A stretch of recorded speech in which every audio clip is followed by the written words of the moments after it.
Bonjour et bienvenue à l'Institut français de Bukavu pour cette double célébration de la journée de la francophonie. Nous sommes le 20 mars et du mois de la femme. Alors d'habitude, ça se passe en public, dans une salle qui peut contenir à peu près jusqu'à 100, 130 personnes, mais en raison des restrictions sanitaires, on est contraint de filmer ce que nous avions prévu pour ensuite le transformer en un lien YouTube, et vous pourrez à loisir ensuite aller consulter ce lien. Alors de quoi s'agit-il? Nous retrouvons avec grand plaisir pour cette journée de la francophonie une jeune association extrêmement active et compétente de la ville de Bukavu qui s'appelle l'association Clé de connaissances et cohésion Grand Lac, qui à chaque fois viennent avec des idées très chouettes, qui nous proposent, par exemple, ils nous ont proposé l'année dernière, au même moment de l'année, ils nous avaient proposé un grand quiz Congo francophone, donc c'était un peu sur le modèle de questions pour un champion, des questions concours inter-école. Cette année, ils sont revenus en disant, pour la journée de la francophonie, nous aimerions bien faire le portrait de femmes francophones et de femmes tout court. Alors, on va, je le dis un petit peu rapidement, mais ce qui vous attend, qu'est-ce que c'est? C'est d'abord une conférence sur 8 femmes qui ont changé le monde. Alors elles ne sont pas nécessairement francophones, mais ça c'est pour l'hommage au mois de la femme. Donc 8 femmes, vous découvrirez, chacune dans son domaine, qui a contribué à rendre le monde meilleur. Ensuite, deuxième partie de notre rendez-vous, de notre grand rendez-vous du jour, nous allons cette fois-ci en direct par Zoom. Vous savez, Zoom, c'est cette application qui est devenue très célèbre pendant le confinement, puisqu'on ne pouvait plus se voir, donc on s'est envoyé des messages vidéo, des conférences vidéo. On va avoir le grand plaisir d'accueillir Madame Chouchou Namegabe, qui elle est de Bukavu. Je ne sais pas, je crois qu'elle est à Kinshasa en ce moment, mais elle est de l'association AFEM, donc une association très active dans le domaine de l'autonomisation et du droit des femmes. Ensuite, dans un second temps, nous aurons en direct de Dakar Madame Safietou Sek, qui a créé la marque, qui est styliste et qui a créé la marque de vêtements Saraya. Et ensuite, dernière mais non des moindres, l'actrice et humoriste Tatiana Rojo, en direct de Paris cette fois, pour un entretien avec elle. Vous allez découvrir, pour ceux qui ne la connaissent pas, mais je pense que vous connaissez au moins son visage. En tout cas, voilà, donc bienvenue. Je vais sans tarder appeler l'un des membres éminents de cette association, Clé de connaissances et cohésion Grand Lac, Pisman. Comment vas-tu? Très bien, Nicolas. Merci encore, Pisman, pour cette proposition. Je ne sais pas si on te voit bien dans la caméra, mais je pense que je vais te donner la parole. Tu vas animer dans un premier temps cette conférence, et puis on se retrouve ensuite pour nos entretiens avec nos 3 invités du jour. Merci, Pisman. Comme il a très bien dit, aujourd'hui, nous célébrons 2 journées. D'abord, la journée de la francophonie, ensuite la journée de la femme, concomitamment. Sans plus tarder, je vais inviter 3 figures de pro qui vont essayer ce soir de nous présenter des portraits de femmes qui ont changé le monde. J'invite Coco Migani, Franck Junior, j'invite Wivine Gonga, j'invite Jean-Samuel Paguetompaga, Caribou. Alors, bienvenue, Franck Migani. Bonjour. Bonjour Pisman et mère. Je suis très content d'être ici pour représenter cette conférence et je suppose qu'on pourra faire de notre mieux pour représenter ces figures et donner ce qu'elles ont fait, ainsi édifier tout le monde. Merci. Wivine. Merci Pisman, je suis vraiment heureuse et honorée d'être là et de faire de mon mieux pour prouver la force de la femme. Jean-Samuel. Bonjour Pisman, bonjour à tous. Je suis heureux de me retrouver avec vous pour honorer la femme, pour honorer la francophonie. Merci. Et aujourd'hui, nous allons présenter dans une première partie, portraits, en l'occurrence Jeanne d'Arc et Kim Pavita, Amelia Earhart, Harriet Tubman, Césaria Evora, Marie Curie, Greta Thunberg et, in fine, Katherine Johnson. Alors, on va passer la parole d'abord à Jean-Samuel pour la présentation de Jeanne d'Arc et Kim Pavita. Et ensemble, on pourra découvrir ces figures de proue. Alors, il est peut-être bon qu'on parle de Kim Pavita et de Jeanne d'Arc au même moment et que leur présentation soit conjuguée. Pour la simple raison que ces 2 personnages ont en commun la passion de la résistance, le courage de la révolution et l'intrépidité des mythologies, carrément. Elles ont accompli des révolutions par leur courage et leur bravoure. Elles ont, en leur temps, répondu aux attentes de leur société. Kimpavita est tout proche de nous. Ses réalités sont strictement congolaises. Elle est née dans l'ancien royaume du Congo, le royaume Congo, et elle naît dans un contexte où le royaume Congo connaît déjà la religion chrétienne, la religion catholique essentiellement, du fait de la colonisation et de la présence de nombreux missionnaires.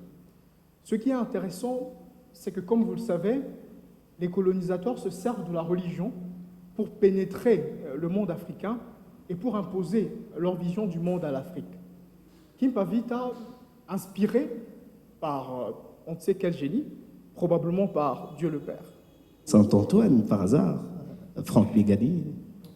Bien sûr, donc juste pour paraphraser Jean-Samuel, c'est Saint-Antoine qui est paru à Kimpavita pour lui demander de pouvoir bouter les Portugais hors du pays et de se servir de sa force, de son génie, de tout son être afin de pouvoir parvenir à ses fins.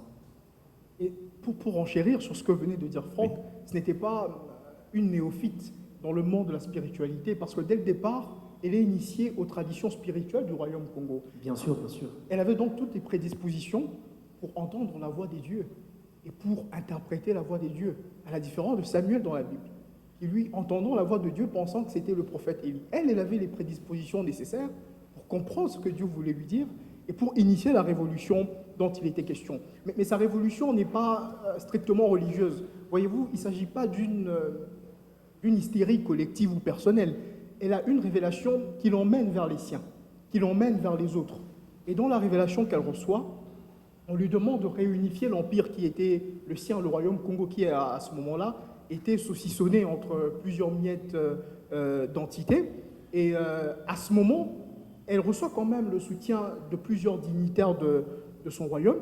Mais il faut dire que comme les nouvelles se répandent comme une traînée de poudre, le pape apprend qu'il y a une femme assez modeste, parce qu'il faut dire que Kimpavita est née dans une famille suffisamment modeste.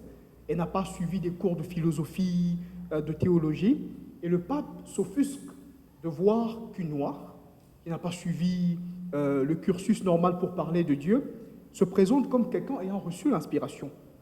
Et le pape initie carrément une chasse aux sorcières contre Kimpavita, qui est alors accusée de tous les maux, et les missionnaires capucins, qui étaient présents dans le royaume Congo, constituent le bras armé de la persécution contre Kimpavita. Mais comme les dieux font... Alors Jean-Samuel, quelle similitude avec Jeanne d'Arc, l'héroïne française? Leur destin se ressemble à tous les égards.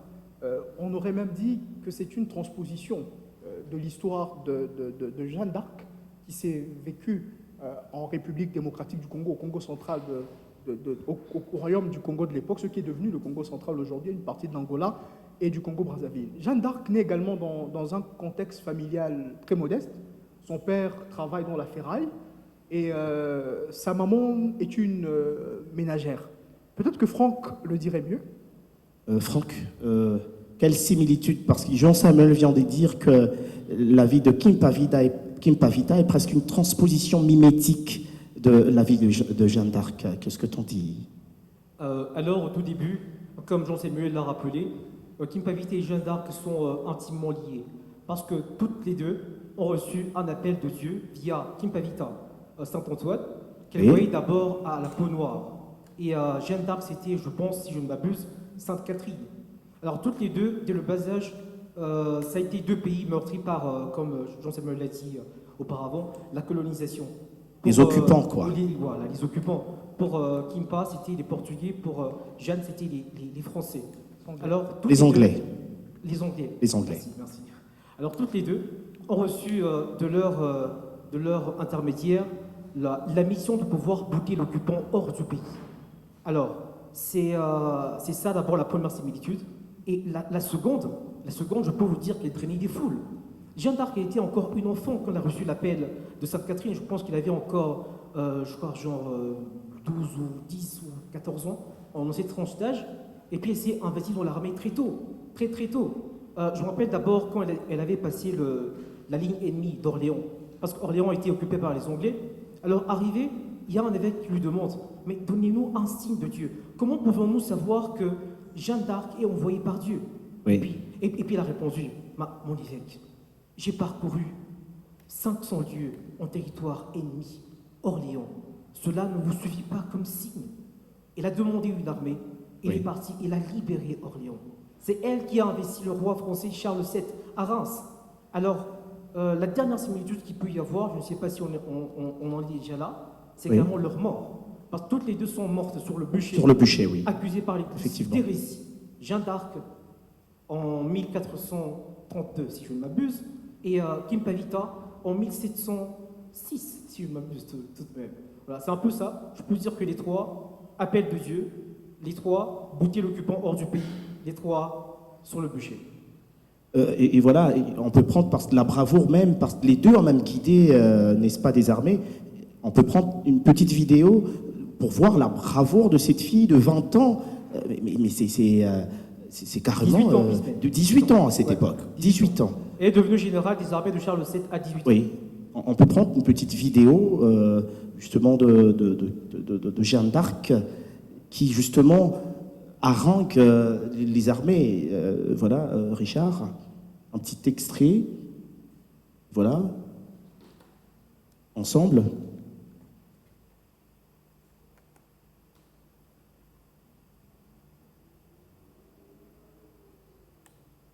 Petit lapsus avec la sono là. Il s'agit de la fille qui ressemble à un garçon, hein, donc, et c'est elle qui, ouvre la porte, si je peux le dire, pour les armées. C'était une bataille pismène. En fait, dans la vidéo, on va essayer un peu de voir Jeanne d'Arc qui demande à ses troupes de pouvoir attaquer le pont-levis. Alors on lui demande, mais le pont-levis, il est fermé. Et puis il a dit, pas pour longtemps. Ah, pour longtemps. Il a franchi la Et première directement. ligne pour ouvrir la porte à son armée. Voilà. Wivine, y a-t-il quelque chose à ajouter sur la figure de Jeanne d'Arc et Kim Pavita? Je veux un peu commenter la vidéo que je viens de voir. Vous allez remarquer que dans la vidéo, elle est toujours devant, malgré son âge, malgré sa féminité, elle est toujours devant. Et puis, elle essaie de se conformer à ce que la société pourrait considérer la féminité. Donc, elle se dit, pour franchir cela, j'essaye de ressembler à un garçon. Mais malgré tout, elle reste femme. La féminité reste en elle. Et donc, franchement, j'appuie cette force et cet esprit-là de ne pas user de sa féminité comme une faiblesse. Elle est quand même téméraire. Elle est quand même téméraire. Hein. Exact. Voilà, Jean-Samuel, pour clore. Pour clore, je voudrais ajouter à ce que Franck venait de dire, c'est que Jeanne d'Arc et Kim Pavita ont également en commun l'Ubuntu, en fait. Cette attention portée aux autres. Elles ont refusé la tentation de l'égotisme, de l'égocentrisme. Et voilà, le plus grand mal de notre société actuelle. Là. Sauvage, d'ailleurs. Oui, elles ont été socialistes jusqu'au bout. Elles ont pensé aux autres et leur destin a été fatal. Il faut dire que Kim Pavita est représenté par les théologiens africains comme étant un modèle d'inculturation africaine de la religion chrétienne, alors que Jeanne d'Arc est vénérée dans l'Église catholique comme étant une sainte, et comme une sainte patronne d'ailleurs de la République française. Oui. Voilà. Y a-t-il à ajouter pour les deux portraits? Sinon, on va prendre Franck Mégani. Pour finir, Pismen, sur ce que Jean-Samuel vient de dire, je pense que notre pays également doit faire un effort de pouvoir édifier les gens par rapport à notre histoire. C'est normal, quand j'ai fait des recherches sur Kim Pavita, qu'on trouve si peu d'informations, alors que sur Jeanne d'Arc, on a 10 tonnes. Notre ministère de la Culture, moi je pense, à mon humble avis, doit faire un grand travail afin que nos figures, à nous, de notre pays, soient également connues et enseignées surtout à l'école, qui est des illustrations de ces personnes afin que nous puissions être au parfum de leur combat et s'en inspirer. Et voilà, des réformes importantes doivent être menées dans ce domaine. Voilà, on espère que ce message passera jusque dans leur cabinet climatisé. Sans plus tarder, nous allons, n'est-ce pas, entamer le deuxième portrait. Et ici, c'est Amelia Earhart. C'est très simple, joli prénom, mais une dame de fer. Franck Migali. Merci beaucoup, Pismet.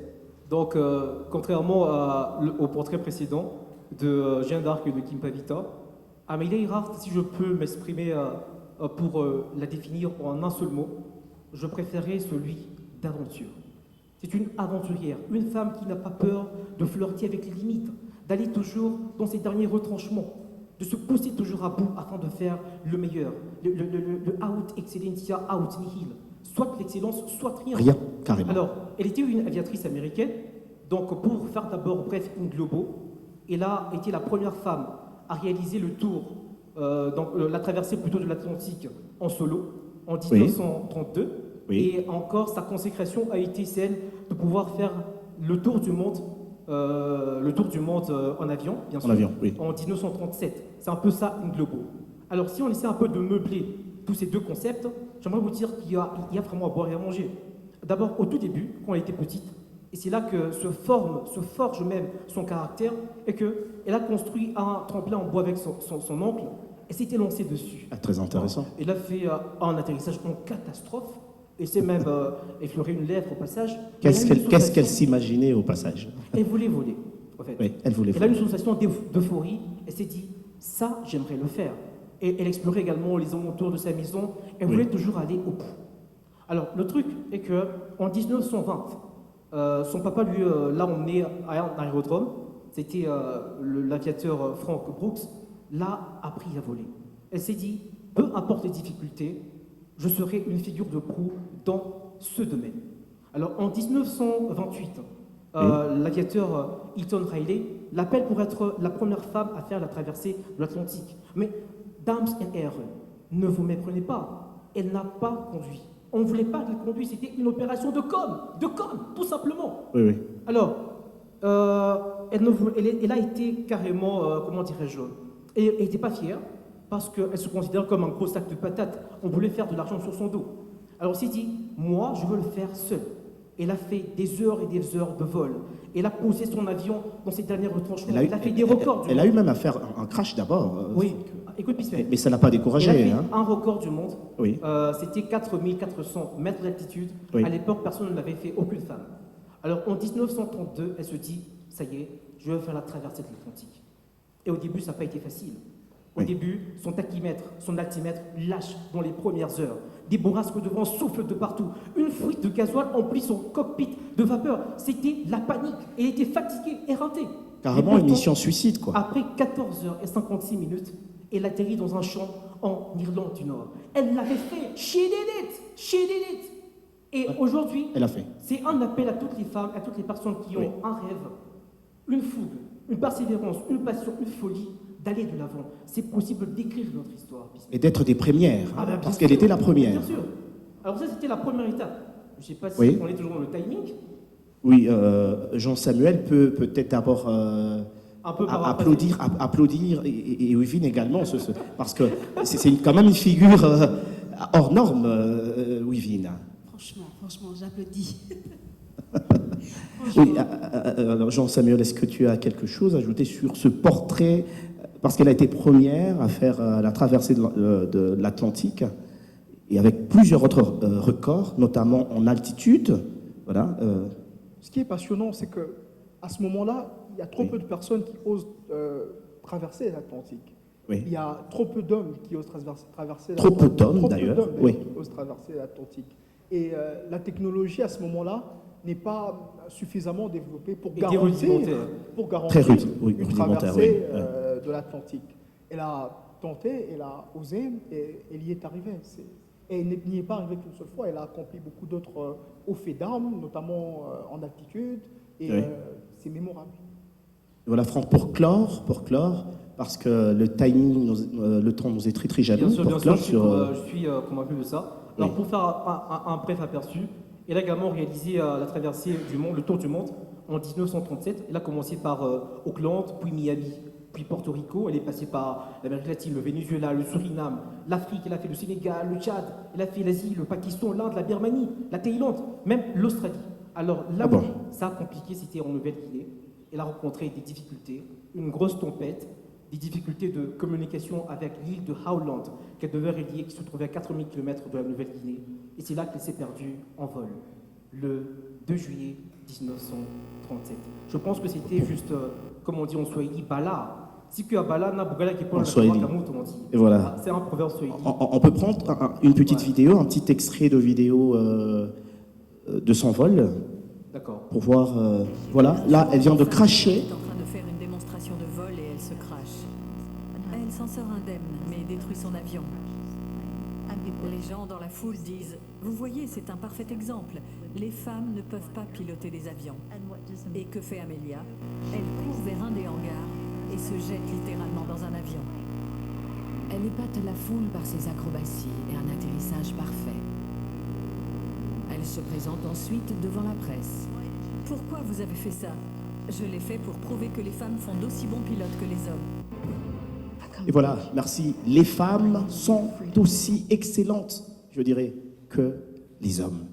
Et voilà, on a fini avec cette figure. On a tant de choses à dire sur Amelia, mais le message clé était qu'il faut oser.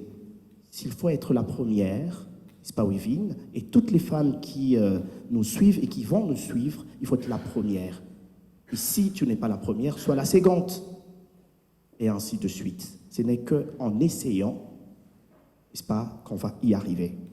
Alors nous allons prendre une figure, la troisième figure, une figure quand même qui sort, je ne sais pas, du contexte naturel de l'humanité. On n'en voit pas de femmes qui libèrent des esclaves.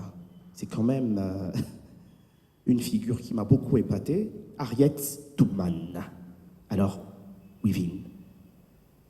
Voilà, comme tu l'as dit, Pisman, ça sort carrément de l'ordinaire, quoi. Oui. L'esclavagisme, certes, c'est dépassé, c'est depuis des temps d'années, mais quand même, aujourd'hui, nous allons découvrir une figure, une femme afro-américaine qui a osé, comme tu l'as dit, qui s'est donné la peine de risquer sa vie pour sauver d'autres personnes. Eh bien, Harriet Tubman, effectivement, elle était une esclave, née d'ailleurs d'une famille esclave, et comme beaucoup d'esclaves dans ce temps, on ne connaissait ni le lieu ni la date de sa naissance, et donc on estimait, effectivement.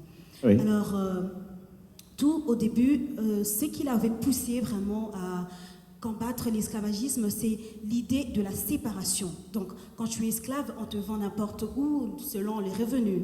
Alors, l'idée de la séparation de sa famille l'a poussé à combattre l'esclavagisme, quoi. Se révolter, quoi. Et se révolter. Et c'est là elle s'est évadée pour la première fois. Et elle a aidé beaucoup des femmes, des hommes à s'évader. D'où d'ailleurs le surnom de Moïse. La Moïse noire. La femme Moïse, ou alors la grand-mère Moïse. Grand-mère Moïse. Et voilà, le système d'esclavagisme qui séparait beaucoup des familles, et sa famille ne pouvait pas y échapper malheureusement. Oui. Et tout cela, on a séparé sa famille, elle a été vendue, mais alors, la première bravoure, la première marque de bravoure qui a été remarquée chez elle, c'est que quand on a voulu vendre son petit frère, son tout dernier petit frère, elle s'y est opposée. Elle a même menacé le vendeur. Elle a dit plutôt, le premier homme à franchir cette porte, eh bien, il en aura sur sa tête. Alors, il a été la personne, l'homme qui voulait vendre, il a été étonné, il a eu peur. Intimidé, il a été intimidé, effectivement, oui. Et il a arrêté la vente. Il s'en est allé. Malheureusement, ça n'a pas tenu, et le fils, malgré tout, son petit frère, a été vendu, effectivement, et tout cela a augmenté de la rage dans le cœur d'Harriet. Et voilà, elle a été revendue, elle aussi.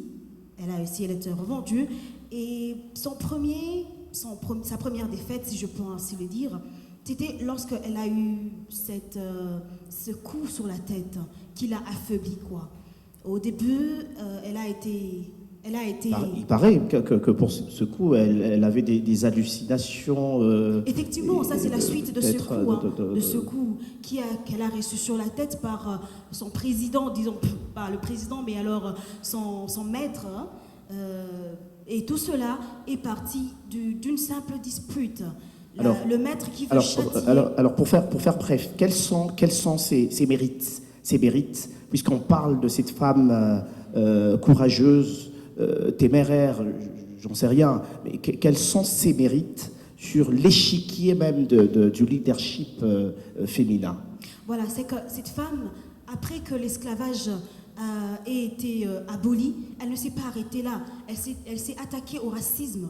Elle a dit non, je ne m'arrête pas là. J'ai eu la première victoire. Eh bien, je me bats aussi contre le racisme qui était le fléau à l'époque.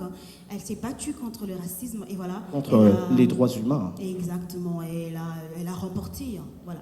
Alors aujourd'hui, elle figure, elle compte dans un projet, n'est-ce pas, de l'ordre déjà proposé par Barack Obama pour être imprimé, pour remplacer le président Andrew Jackson sur le billet de $20. Franck Migani, qu'est-ce que... Avec le président actuel Joe Biden, oui, ça va revenir, espérons, Franck Migani. Pispen, pour revenir un peu sur ce que Wivine vient de dire, oui. Pour donner un peu les grandes lignes de la vie de Harriet Tubman, et qu'elle a reçu un coup sur la tête, et puis les gens disent qu'elle a eu des hallucinations, mais elle a eu des visions.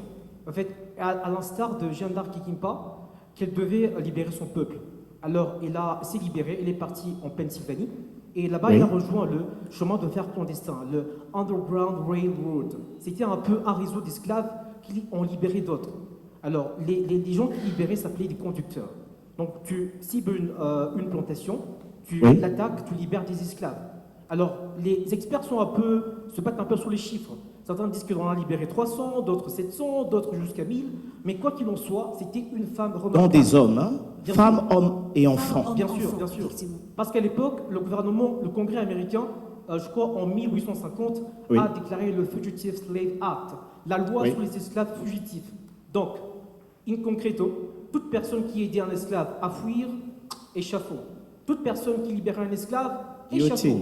Et Harriet Tubman on a mis une fatwa, donc une prime sur sa tête de $40 000.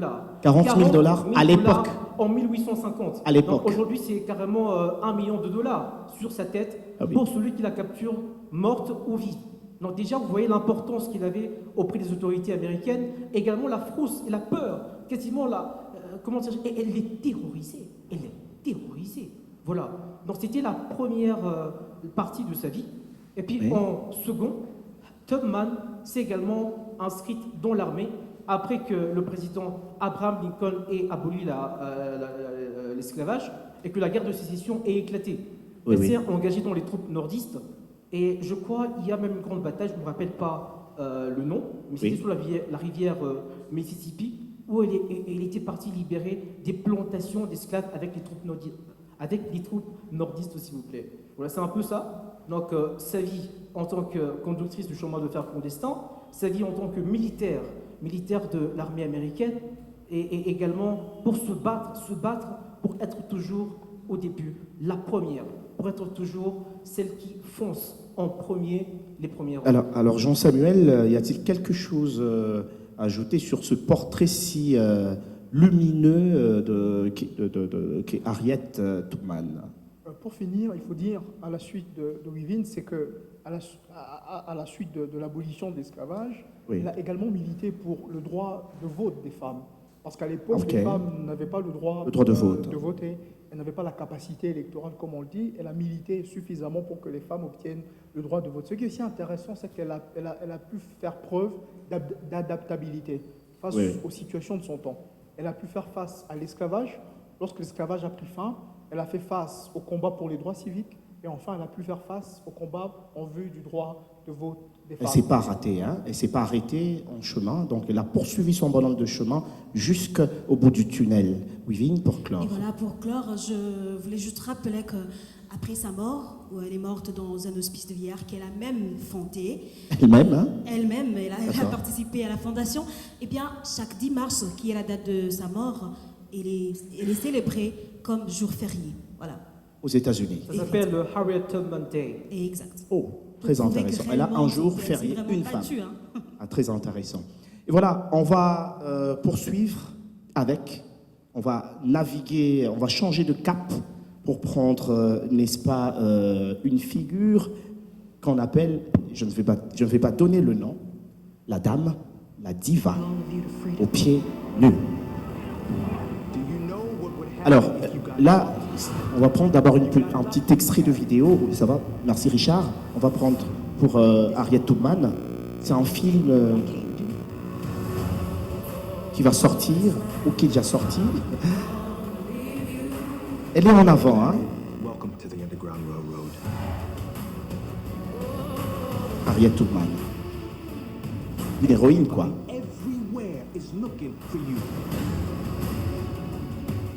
Et son mari ne l'a pas suivie dans cette lutte. Il avait tellement peur de Il se avait faire tellement attraper, peur, hein. Find this thief and burn her at the stake. I will give every last drop of blood. Oh là là. Et voilà. Merci, merci. Merci. C'est la figure, au fait, de Harriet Tubman, qui était, on dirait, générale, tout simplement, de guerre, parce qu'elle a conduit des armées, des troupes, n'est-ce pas, pour, dans cette lutte, dans ce cursus de libération d'esclaves dans le chemin clandestin.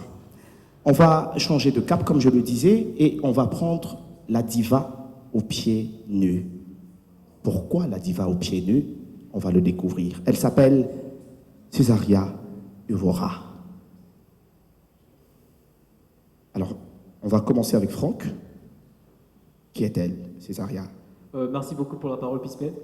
Donc, Pismet vient de le dire maintenant, la diva aux pieds nus, en portugais, et que les Portugais me pardonnent si je le prononce mal, a diva dos pés del calços. Donc que tu ne t'insultes Voilà, pas, hein?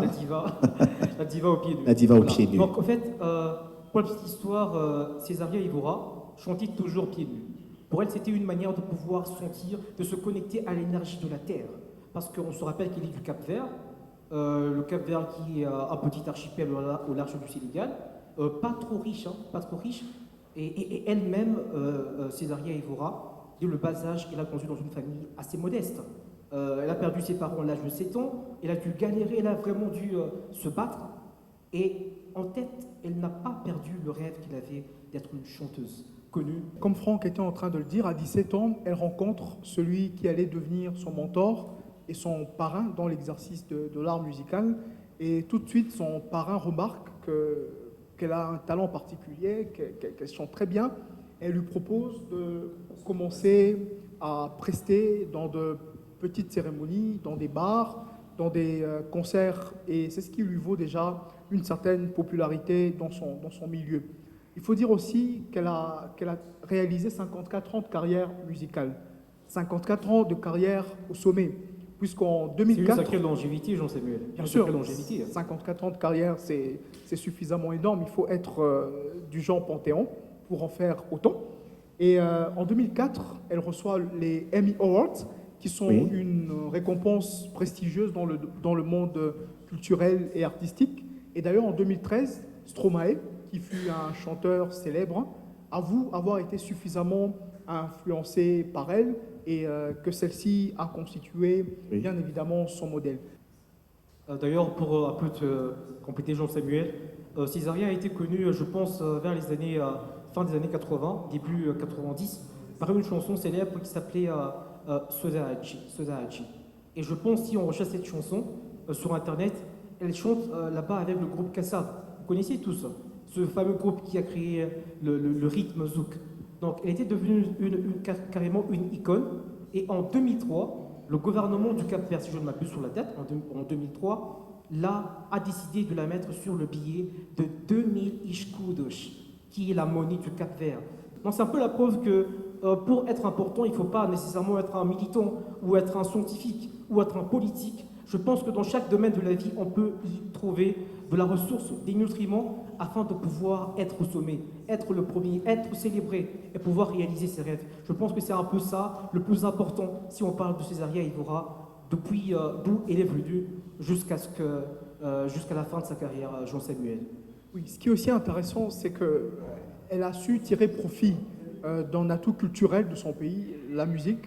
Vous savez que ceux qui chantent en créole sont réputés pour leur sens de la culture, pour leur sens de la musique. Et c'est ce qui a valu au Cap-Vert d'ailleurs un certain rayonnement. Elle a prouvé en fait que par son art, elle pouvait faire rayonner son pays à l'international, faire rayonner sa langue, faire rayonner sa culture, et ce qui a été fait d'ailleurs avec brio, et c'est comme ça qu'elle est suffisamment honorée dans son pays d'origine, le Cap-Vert. Mais c'est une figure, elle est la figure emblématique au fait du Cap-Vert.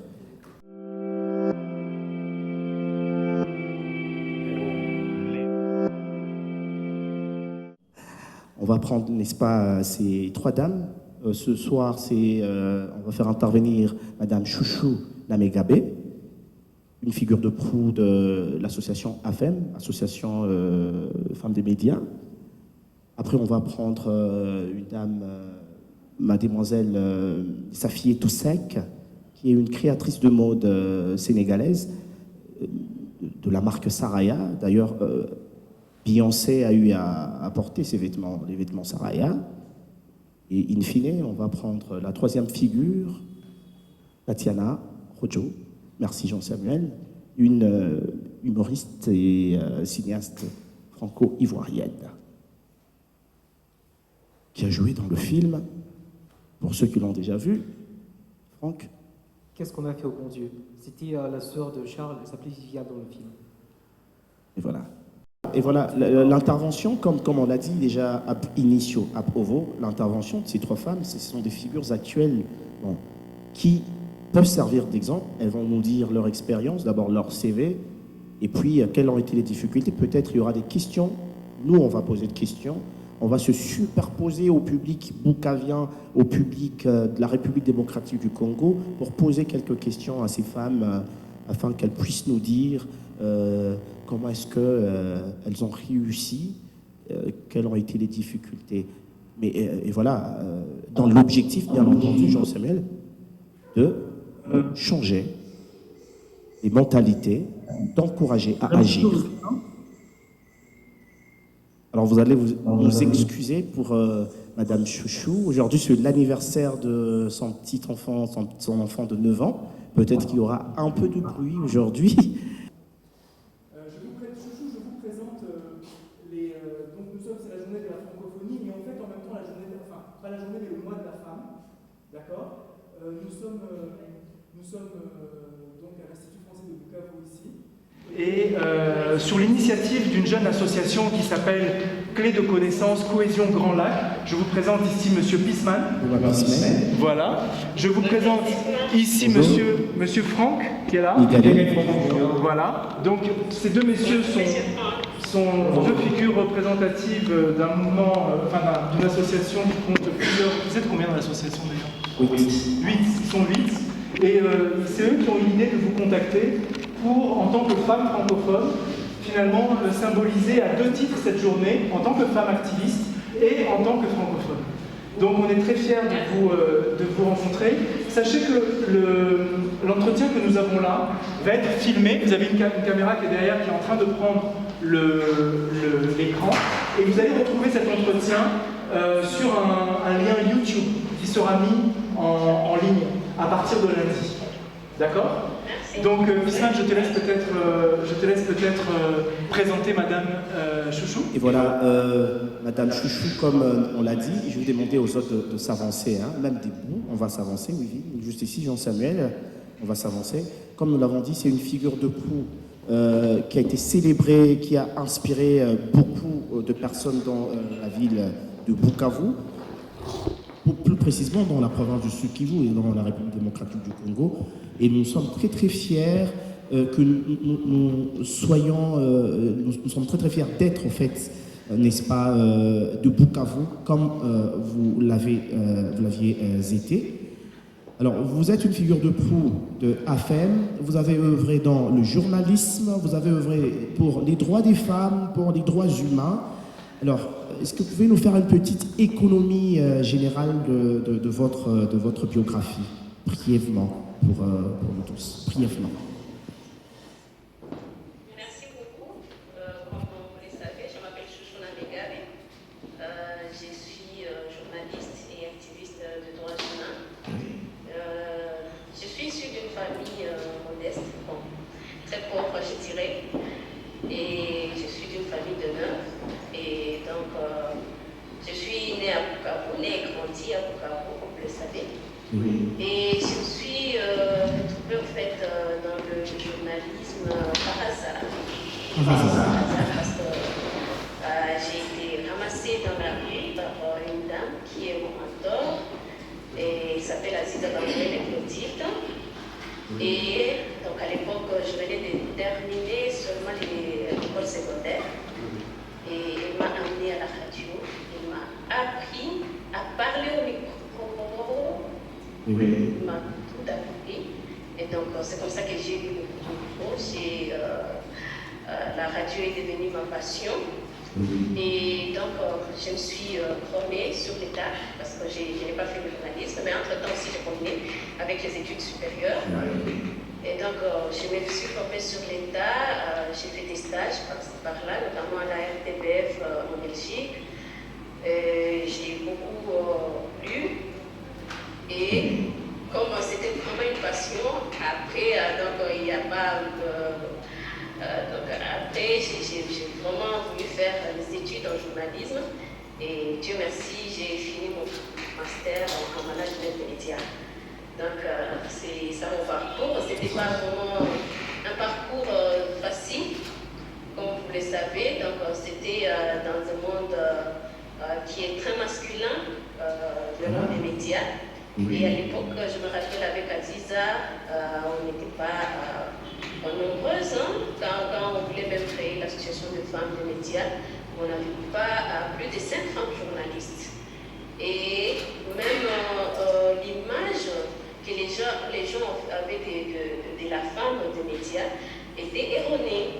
Donc les gens vraiment croyaient que les femmes journalistes, c'était des femmes légères ou un métier où les femmes étaient exposées comme des prostituées et on devait vraiment se battre pour combattre cette image et changer cette image erronée que les gens avaient des femmes journalistes. C'est qu'on a aussi créé l'association de femmes des médias et on a associé d'autres femmes qui travaillent dans les médias, même si elles n'étaient pas journalistes, celles qui travaillent comme caissières, qui faisaient d'autres tâches, mais dans les médias. Donc on les a associées pour faire une force et avoir une association viable. Et donc on s'est pas limité là, on a commencé quand même à intéresser les jeunes filles, on a commencé la formation orientée vers les jeunes filles pour leur donner cette passion aussi du journalisme. Parce que pour moi, vraiment, j'ai trouvé qu'il y avait une grande ouverture dans les médias et je voulais partager ça avec d'autres filles. Je voulais que beaucoup de filles s'intéressent à ce métier, qui avait beaucoup d'ouverture, qui donnait une grande ouverture au monde. Et je voulais que beaucoup de filles s'intéressent à ça. Et c'est ce que j'ai fait. On a formé plus de 80 jeunes filles avec AFEM. Donc on a mis en place vraiment un programme de formation, de renforcement des capacités. On ne s'est pas seulement arrêté en ville, on est resté aussi, donc on est parti dans le village. On a travaillé avec les femmes rurales, on a créé des clubs d'écoute pour que les femmes s'intéressent aux médias. On voulait donner la voix aux femmes rurales. On voulait vraiment faire la promotion de la femme rurale à travers les médias. Et c'était une grande réussite parce que quand on arrivait, je me rappelle, quand on arrivait pour la première fois dans les milieux ruraux, la femme n'avait pas accès à l'information. La radio, c'était pour l'homme. Donc l'homme avait son poste récepteur sur son oreille. Et dès qu'il terminait à écouter des informations, c'était enfermé dans sa chambre. Et un de nos premiers projets, c'était de distribuer des postes récepteurs aux femmes rurales pour qu'elles aient l'accès à l'information. Et ça, c'était une des voies pour leur apprendre leurs droits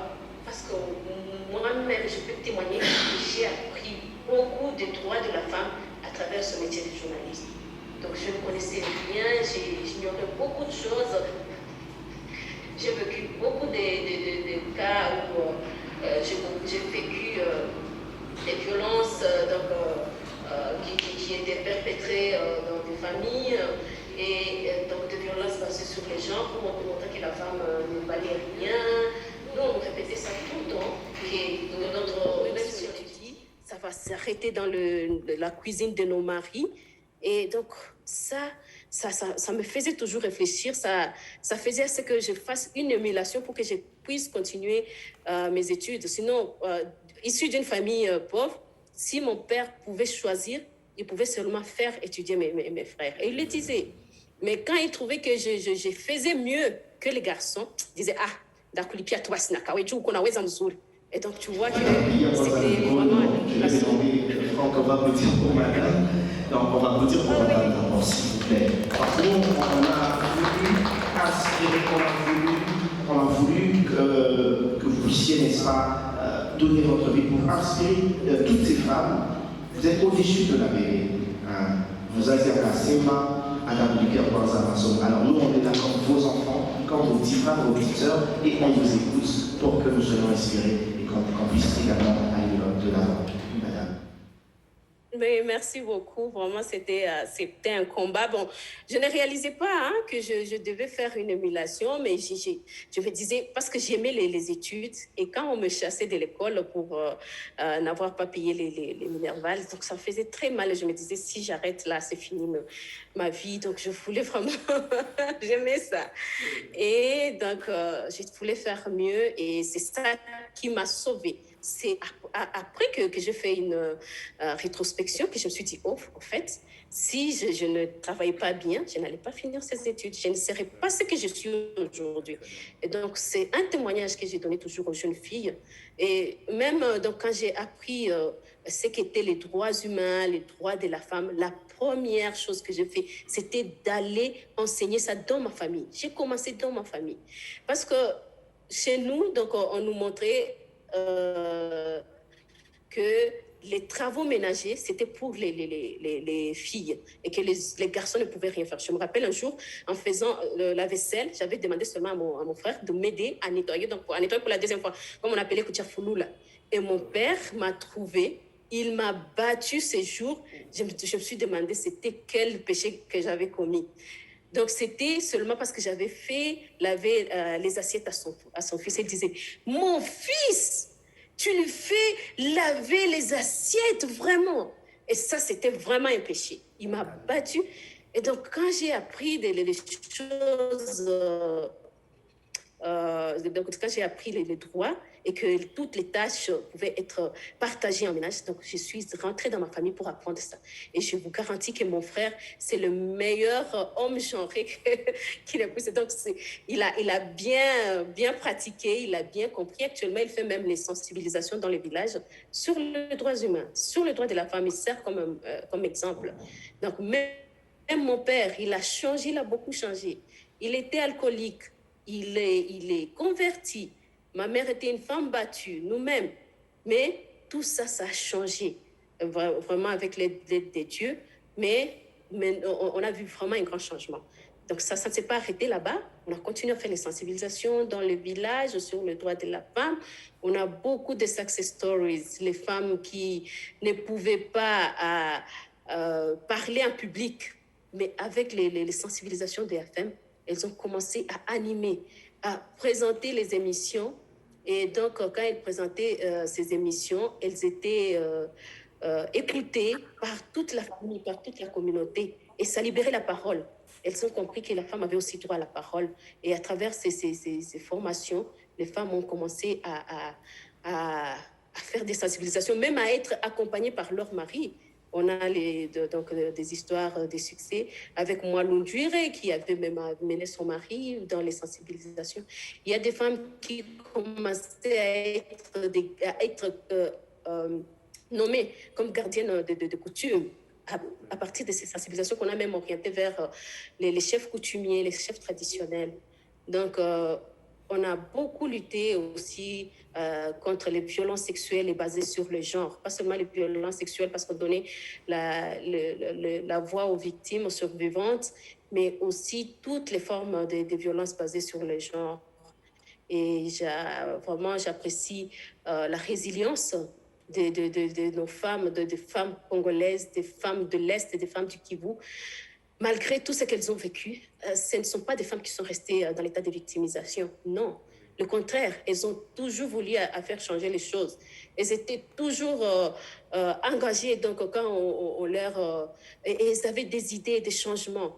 Et c'est pourquoi, en partant de leur résilience, de cet engagement, de cette envie que je sentais en elles de faire changer les choses, donc quand je suis partie aux États-Unis et tout ce que j'ai appris de là, j'ai vu qu'il fallait vraiment mettre maintenant un pont entre les médias et les business. Donc je me suis dit, bien sûr, elle a déjà la voix. La femme, elle connaît déjà ses droits. Et maintenant, elle veut... C'est un moment de changer les choses. Qu'est-ce qui peut aider à faire ça? C'est le renforcement de son pouvoir économique. Et c'est comme ça que, avec d'autres amis, on a créé Anza Africa, qui est un incubateur d'entreprises des femmes. Donc, on souhaiterait amener les femmes à créer leur propre entreprise à travers l'agro-business, l'agriculture. La femme agricultrice n'est même pas reconnue comme une femme qui fait le business. Elle croit qu'elle doit faire l'agriculture juste pour faire manger sa famille. Non, c'est un travail qui doit aussi lui faire gagner de l'argent et changer son social. Et donc, c'est ça, avec Anza Africa, donc on veut faire un incubateur d'entreprise pour les femmes, pour l'autonomisation économique de la femme. Et on va travailler dans l'agro-business, on va leur aider à accéder aux grands marchés. Donc, nous, on négocie les grands marchés pour qu'ils aillent vers ces femmes et qu'elles négocient à un bon prix dans l'agro-business, mais aussi dans la transformation. Oui. Et un de nos projets phares, actuellement, c'est donc la transformation des manioc en alcool dénaturé, la transformation des manioc en alcool dénaturé. Et c'est un projet qu'on va faire avec l'hôpital de Panzi, la fondation Panzi. Et on sait que ça va vraiment changer la vie de beaucoup de nos femmes à l'est de la République démocratique du Congo et pourquoi pas dans la sous-région de Grand Lac. Alors, merci beaucoup, madame. Vous avez suffisamment édifié. Personnellement, j'avais une question, mais vous avez tout élucidé, tout est clair comme l'eau des roches. Je ne sais pas si Nicolas a une question ou Jean-Samuel. Et après, nous allons prendre madame Tatiana Rujo qui, justement, nous attend. Alors oui, tu as l'honneur. Merci pour cet honneur accordé. En fait, vous avez parlé des femmes rurales, ce qui m'a un peu touchée. Actuellement, beaucoup de femmes pensent que le leadership féminin, c'est souvent penché dans la politique. On ne peut être leader que lorsqu'on est grande politicienne, on est grande commerçante, on est. Alors, j'aimerais avoir un éclaircissement venant de vous et aussi un message pour les femmes qui vont nous capter et qui nous capteront dans l'avenir. Qu'est-ce que le leadership féminin selon vous? Merci beaucoup. Donc pour moi, le leadership féminin, donc un leader d'abord. Donc c'est quelqu'un qui a la capacité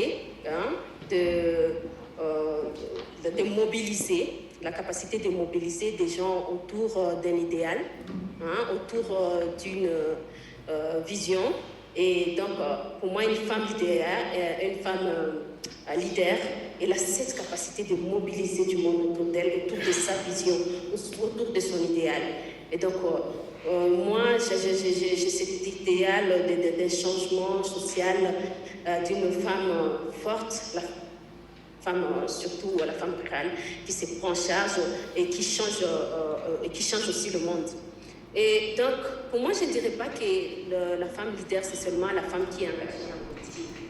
Non, pas du tout. Donc, on a beaucoup de ces femmes qui sont vraiment leaders et qui sont dans l'ombre et qui font beaucoup de choses, qui mobilisent du monde autour d'elles. Quand vous allez dans les... Moi, j'ai beaucoup travaillé avec les femmes rurales que j'apprécie et que je loue le courage de ces femmes. Et donc, vous trouver des femmes qui mobilisent ces gens et qui travaillent ensemble et qui font bouger des choses dans leur milieu, dans le village dans lequel elles se trouvent, mais qui ne sont pas vraiment reconnues ou qui n'ont pas de spotlight sur elles. Et donc, ce n'est pas seulement celles qui sont politiciennes, qui sont des femmes leaders. Et donc, pour toutes ces femmes qui aimeraient s'engager, vous avez dit qu'ils s'engagent dans la politique et qui voudraient être des femmes leaders, c'est ça la question?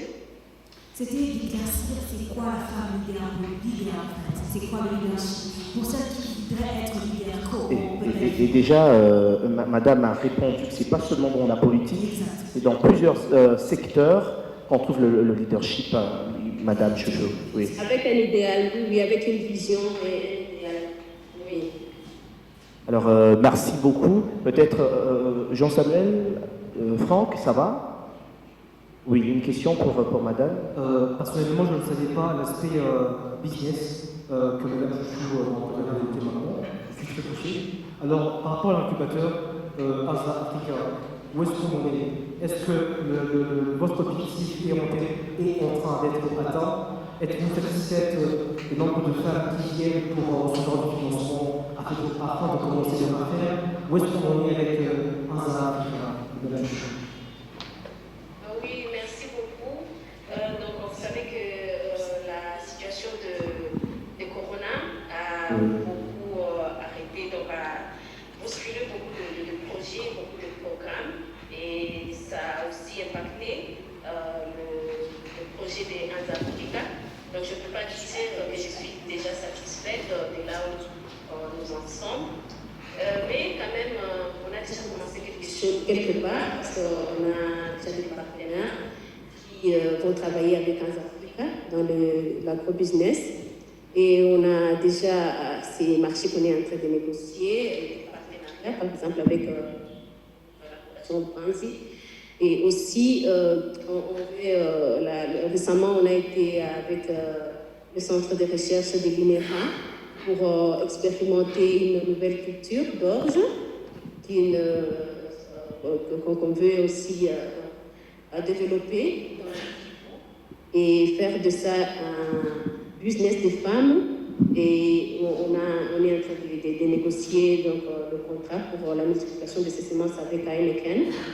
Et donc, ce n'est pas encore vraiment un pari réussi, mais on a commencé déjà quelque part, parce qu'avec la situation de Covid, vous savez que ça a beaucoup, avec la crise compliqué en tout cas, oui. des compagnies, donc ce n'est pas encore un pari gagné. Voilà, on vous remercie infiniment de vous avoir disponibilisé, de nous avoir accordé ce laps de temps. Joyeux anniversaire encore à votre fils de 9 ans qui fête son anniversaire aujourd'hui. Et voilà, on espère que par votre témoignage, les femmes du Bukavu, les femmes du Sud Kivu, les femmes de la RDC, de la sous-région des Grands Lacs, de l'Afrique, changeront et seront des actrices au fait qui osent, qui entreprennent, qui vont au-delà de leurs limites pour, n'est-ce pas, changer cette situation. Parce que les femmes, comme on le disait tantôt avec nos amis, ne cherchent pas à prendre la place des hommes, mais elles veulent prendre la place qui est la leur, tout simplement. Elles veulent monter sur le rythme. Voilà, tout simplement. Voilà. Merci beaucoup. Merci beaucoup, Madame Chouchou-Nagabe. Merci infiniment. Merci infiniment. Merci beaucoup. On vous mettra le lien, bien évidemment, pour que vous puissiez assister en différé à votre propre intervention. Merci beaucoup. Avec plaisir. Merci, au revoir. Vous pouvez rester parmi nous si vous voulez, parce qu'on va passer maintenant à Madame Safi Toussek. Si vous voulez, vous êtes la bienvenue. Elle est créatrice du monde Saraya, la marque Saraya. Bonjour. Voilà. Bonjour Safietou. Vous nous entendez bien? Ah, en revanche, vous n'avez peut-être pas activé votre micro vous-même. On ne vous entend pas. Voilà, c'est bon. Ok. Voilà. Bienvenue à l'Institut français de Bukavu, Safietou. Nous fêtons aujourd'hui deux choses en fait. Nous fêtons le mois de la femme, bien évidemment, et aussi la journée de la francophonie, c'est le 20 mars. Et vous êtes invité à ce titre, vous êtes une femme francophone avec une influence dans votre domaine, voilà, une femme d'exception avec une influence dans votre domaine. Comme nous sommes également, on ne porte pas de masque immédiatement, mais on n'a pas le droit de recevoir du public. Donc ce qui va se faire, c'est que votre intervention va se retrouver sur un lien YouTube qui sera disponible à partir de lundi et vous recevrez ça pour pouvoir le distribuer aussi, le partager de votre côté.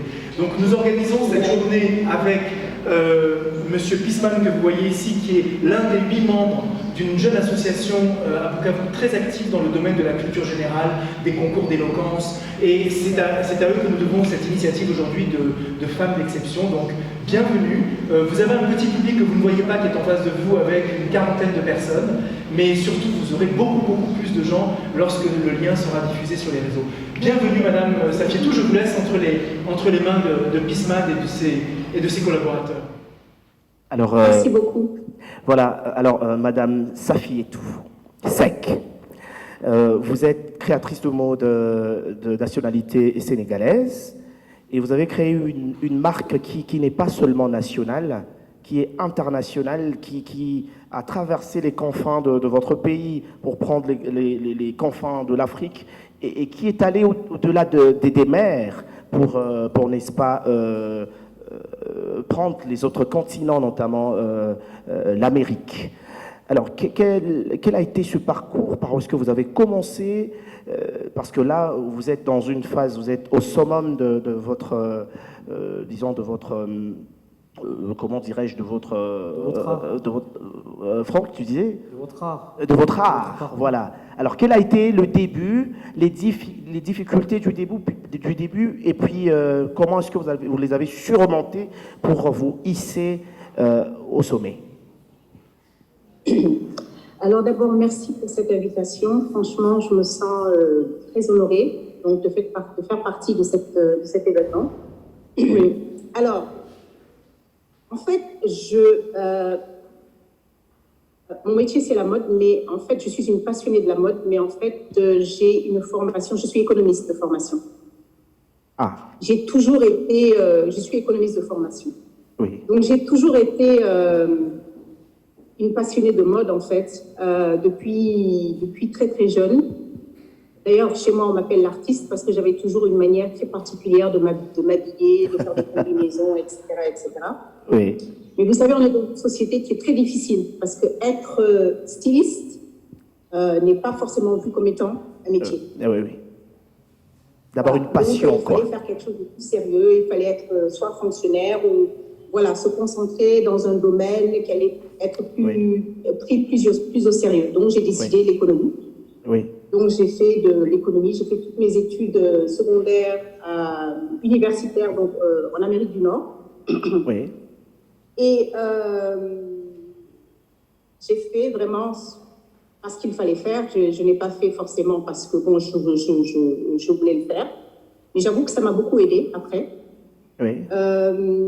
Donc, j'étais à Washington, donc j'ai ouvert une boutique, mais sans créer ma marque ou quoi que ce soit. Oui. Parce qu'il y avait un projet de loi une loi qui s'appelle l'AGOA, African Growth and Opportunity Act, qui permet aux pays africains d'exporter aux États-Unis. Donc, je me suis dit, voilà, donc je vais ouvrir une boutique, et puis voilà, mais sans créer ma marque. Et puis après, finalement, j'ai décidé de rentrer au Sénégal parce que je me suis dit que finalement, l'AGOA va beaucoup plus m'aider au Sénégal que ça va m'aider ici aux États-Unis. Et ça va me permettre de créer ma marque de vêtements. Oui. Donc, je rentre à Dakar et finalement, bon, j'ai pas eu le courage de faire ce que j'ai fait. Donc, j'ai terminé à l'ambassade des États-Unis. J'étais la spécialiste économique. Donc à l'ambassade des États-Unis, donc j'exerçais mon métier d'économiste pleinement. Oui.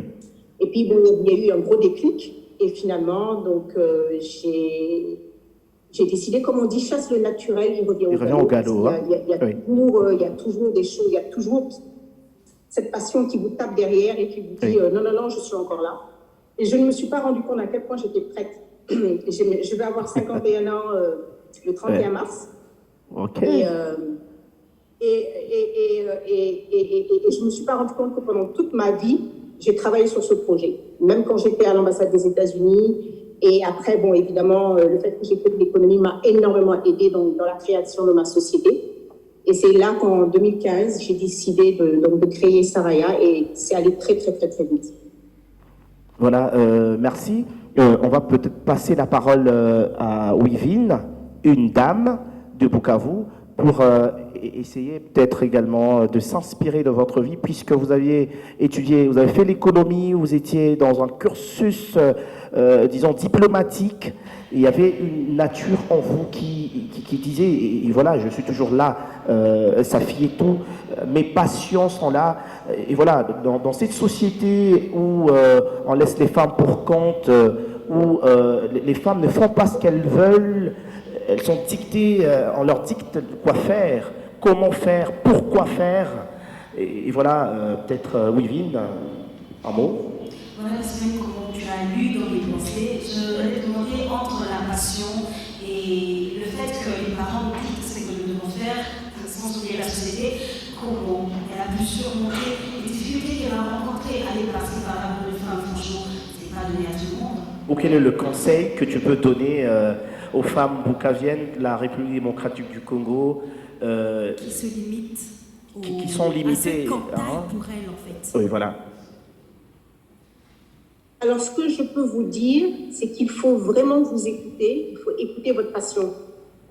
Parce que quoi qu'il en soit, elle reviendra toujours derrière vous pour vous rappeler qu'elle est là. Et vous savez, moi, j'ai eu à rencontrer plein de personnes, des personnes bien plus âgées, de 70, 80 ans, qui vivent avec le regret.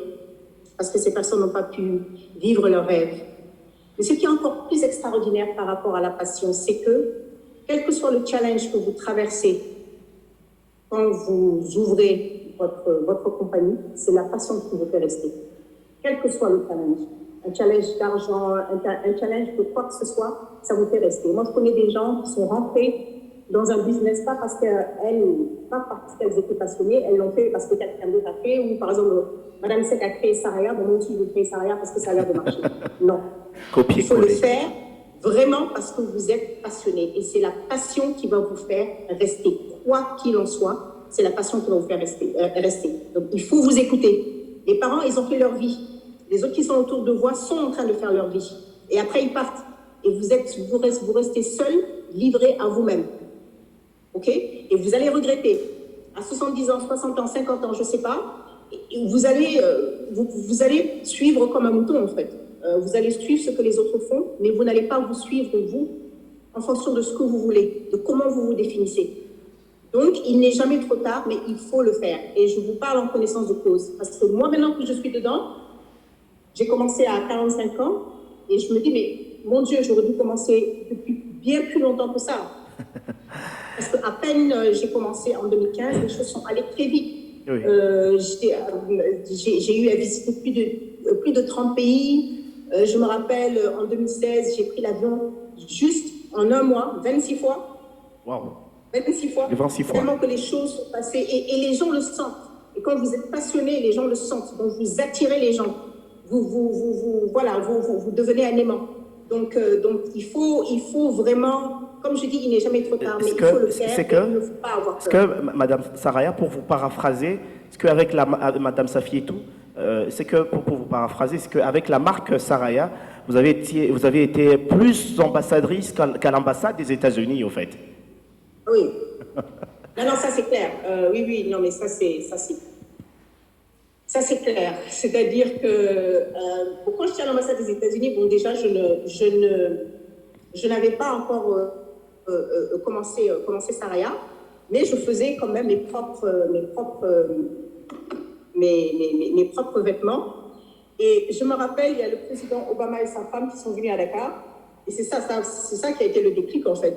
Donc, ils sont venus à Dakar, et puis j'étais chargée je faisais partie de la logistique, etc., etc. Et puis, il y a cette femme de la délégation, donc, qui arrive, qui est assistante de Mme Obama, qui me dit, mais la robe que vous portez, elle vient d'où? Et je lui dis, c'est moi qui l'ai faite. Et elle me dit, Mme Obama aurait adoré avoir votre robe. Et donc, ça a été le déclic. Et là, je me suis dit, le bon Dieu t'a envoyé plusieurs messages, toute ta vie, tu n'as pas voulu répondre, Oui. là c'est terminé, c'est le dernier. C'était le Donc, bon j'ai décidé message. de laisser tomber et de faire ça. En quelque sorte, le conseil pour toutes ces femmes, c'est de savoir également détecter le signe n'est-ce pas Franck, pour détecter le signe, quand est-ce que commencer, quel est le déclic. Peut-être qu'il y a beaucoup de femmes qui trouvent cette étoile qui les éclaire. Malheureusement, elles passent à côté, Franck, les gagnants. Oui. La question que j'aimerais poser à Madame Sakitou, c'est par rapport à sa marque. Parce que moi, personnellement, je l'ai entendu sur la maladie en parler, j'ai été vraiment édifié et vraiment bluffé. Surtout quand j'ai cherché sur Internet et là pu qui est chanteuse Beyoncé. Je ne dis pas carrément, il y a également des exemples de victoires, de succès, des success stories en Afrique. Alors, par rapport à Saraya, où est-ce que vous en êtes aujourd'hui? Est-ce que la marque, elle s'exporte bien? Est-ce que les feedbacks sont bons? Quelle est un peu la situation de votre marque aujourd'hui? Et quels sont les marchés que vous voudriez conquérir plus tard pour son essor, Madame Sakitou? Ok. Alors, donc la marque a été créée en 2015 physiquement, mais en 2014 légalement. Les réseaux sociaux ont beaucoup aidé parce que bon, de toute façon, moi j'ai toujours pensé que bon, le marché sénégalais était un tout petit marché, donc j'ai décidé, parce que la Saraya c'est trois choses. C'est tradi moderne, haut de gamme pour femmes, d'accord? Et très vite, j'ai compris qu'en fait, il fallait essayer d'aller ailleurs d'abord. Donc, l'Afrique, je suis au moins dans 15 pays en Afrique, je suis en Europe et je suis aux États-Unis. Alors, avec les réseaux sociaux, donc, j'ai fait connaissance d'une actrice aux États-Unis qui s'appelle Tiona Paris, une très jeune actrice. Hein. Elle a commencé à porter mes vêtements et elle a posté sur Instagram. Et là, c'est là que ça a commencé à exploser. Ben, il se trouve que je n'avais pas les moyens, de toute cette demande. Et j'ai décidé effectivement d'interpeller donc les banques pour avoir une assistance financière. Et malheureusement, les banques ne respectent pas forcément les industries créatives parce qu'on est des artistes, c'est comme j'ai dit au début, hein, c'est pas pris au sérieux, donc voilà, on vous regarde toujours de haut, parce qu'on ne mérite pas d'être financé. Heureusement, depuis le mois d'octobre 2020, donc il y a un fonds de femmes qui s'appelle la WIP, Women Investment Capital. Et ça, c'est voilà l'actrice qui est derrière, c'est elle qui est à Paris. Voilà, qui est sur votre écran. Okay. Donc, le Women Investment Capital, oui. Donc c'est un fonds d'investissement de femmes sénégalaises qui ont investi à peu près $220 000, 128 000 francs CFA. Je crois que c'est, si mes maths sont bons, hein. Donc, depuis octobre 2020, et donc elles ont intégré, donc elles non seulement émettent des fonds, mais en plus de ça, je suis assistée techniquement, donc voilà. Donc c'est là où j'en suis. Donc, et évidemment, ça a été pour moi quelque chose d'énorme, parce que ce qui s'est passé, c'est que les banques, d'un côté, vous avez des banques qui vous rejettent, et après, quand j'ai cherché à avoir un financement avec ces femmes-là, j'étais tellement découragée que j'ai divisé par 4 ou 5 mes besoins. Et quand je suis allée à ce fonds-là, elles ont regardé mon business plan et elles m'ont dit tout de suite, mais il y a un problème, pourquoi est-ce que vous demandez si peu? Alors là, je suis choquée. Je dis, mais mon Dieu, mon Dieu. En quelque sorte, pour vous paraphraser... Bon, voilà, et dès le début, c'est passé très, très, très, très vite. Et voilà, donc maintenant on est ensemble, elles ont intégré le capital de ma société. Oui. Et puis voilà. Alors, Franck, aujourd'hui, comme vous êtes déjà une marque présente dans beaucoup de pays, si moi, Mégane Franck Junior, je veux commander un vêtement, soit pour moi, soit pour ma soeur ou pour ma bien-aimée à Saraya, comment je fais concrètement? Dois-je aller sur Internet pour taper à commander en ligne? Comment on procède pour acheter Saraya quand on n'est pas au Sénégal, madame? Alors ça se fait de plusieurs manières. Déjà, il y a mon site Saraya Shop, Saraya avec 2 A à la fin pour un shop, où tout le monde peut commander à travers le monde. Il y a mon Instagram, Saraya Fashion, @saraya fashion, où les gens commandent là-bas aussi. Et l'autre chose que je fais, c'est que je voyage énormément. D'ailleurs, je serai à Kinshasa lundi prochain, et à Brazza, et puis après en Nairobi, et après à Abidjan. Et donc, je voyage très souvent, au moins 2-3 fois par an dans chaque pays. Voilà. Mais les gens commandent soit sur les réseaux sociaux, sur Facebook, Instagram, ou bien sur mon site web, saraya.shop. D'accord. Merci beaucoup, Madame Saraya. J'espère que Madame Safietou, pardon, c'est un lapsus, c'est pas moi, c'est ma langue. J'espère que les femmes congolaises, les femmes boucaviennes d'abord, les femmes congolaises, les femmes de la sous-région des Grands Lacs, ont été suffisamment édifiées par votre cursus. Vous avez choisi de suivre votre rêve, malgré, justement, vous étiez déjà à l'ambassade des États-Unis. Vous êtes aujourd'hui une très grande ambassadrice avec votre marque Saraya qui traverse les frontières. Vous avez visité plus de 30 pays et vous allez en visiter encore d'autres parce que vous êtes écouté vous-même, parce que vous avez visé la Lune et vous avez décroché les étoiles. Merci encore une fois pour nous avoir accordé ce laps de temps pour édifier les femmes de mon pays. Et encore bienvenue à Kinshasa. Et bienvenue en RDC. Merci beaucoup, Safietou. Et longue et prospère vie à votre marque et à votre leadership. Merci beaucoup. Merci d'avoir consacré du temps pour nous. Donc vous étiez à l'Institut français de Bukavu, donc en ce jour de la francophonie. Un lien vous sera communiqué un peu ultérieurement de ce qui vient de se passer là. Vous pouvez, si vous voulez, continuer à suivre cette rencontre Zoom, puisque vous êtes 3 femmes. Madame Chouchou Namegabe a commencé, vous avez poursuivi, et nous terminons maintenant avec Tatiana Rojo, que vous connaissez sans doute, qui est comédienne, humoriste, qui elle est à Paris. Vous étiez aux États-Unis là, c'est ça hein Ah non, vous étiez où à Dakar, Sénégal. Non, là je suis à Dakar en ce moment. Pardon, je pensais que vous appeliez les États-Unis. Ok, en tout cas, merci infiniment à vous, et puis à très vite, et j'espère peut-être Kinshasa, et pourquoi pas pousser. Parce qu'il y a une Fashion Week aussi à Bukavu, sachez. C'est tout neuf. C'était la 2e édition cette année. Oui. Avec plaisir. J'ai déjà fait Kinshasa pour la fois. Ah oui, là, vous êtes une habituée alors. Ok, merci infiniment. Bonne fin de journée. Merci. On va essayer Tatiana. Excusez-moi, ça va venir. Super. Tatiana, bienvenue à l'Institut français de Bukavu en cette journée de la francophonie, mais qui est aussi une journée qui s'inscrit dans le mois de la femme, le mois de mars. Bien sûr. À ce titre, c'est ce que, je ne sais pas si tu as suivi un petit peu auparavant tes prédécesseurs, on a eu Madame Chouchou Namegabe qui représente ici une association de femmes activistes, et nous avons eu ensuite Madame Safietou Sek de la marque Saraya. Et nous sommes très honorés, fiers, heureux que tu nous consacres ce dernier entretien. Voilà, donc tu es en direct de Paris.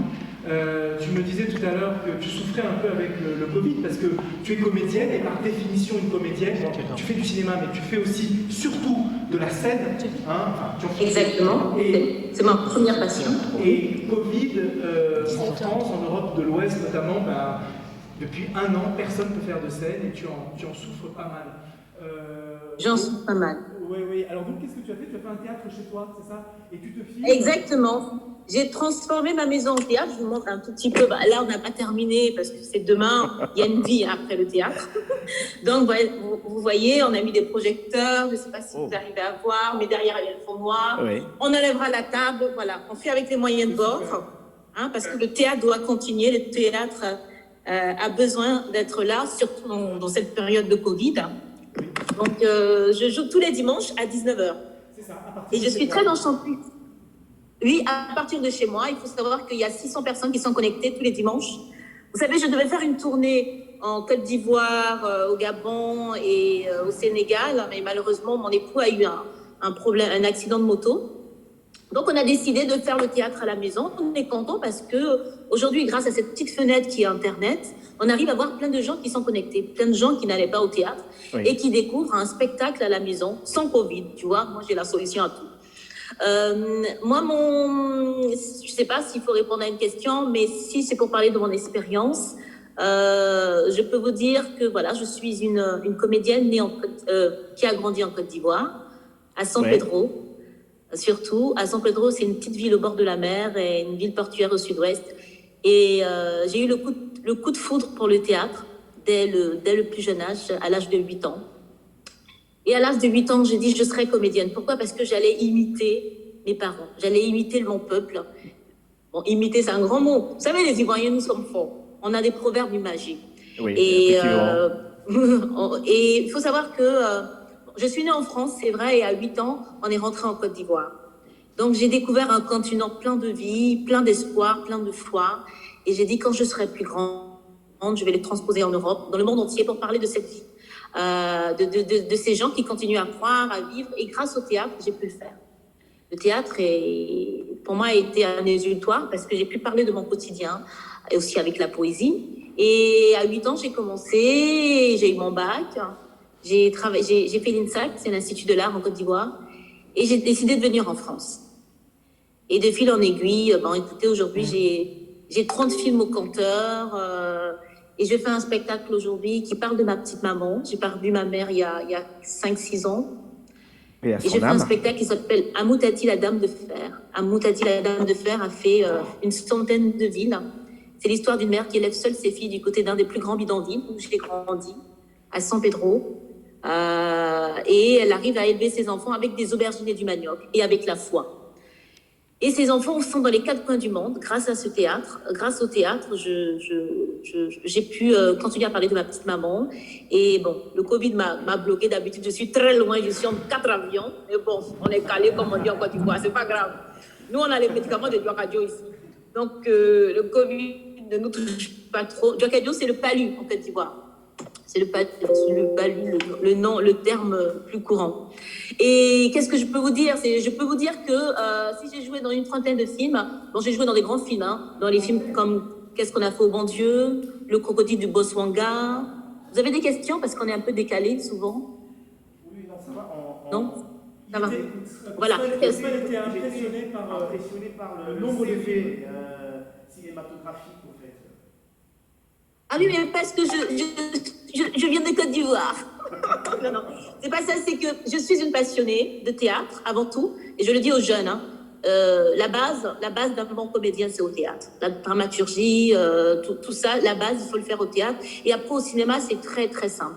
Pourquoi? Parce que le cinéma, tu joues 10 fois moins qu'au théâtre. Au théâtre, tu es obligé de la voix, de l'énergie, alors que théâtre, il faut... Bon, il y a de la technique, mais au cinéma, c'est moins difficile qu'au théâtre. Si j'ai joué une trentaine de films, c'est grâce à ce spectacle. Parce que dans mon spectacle, il y a une dizaine de personnages.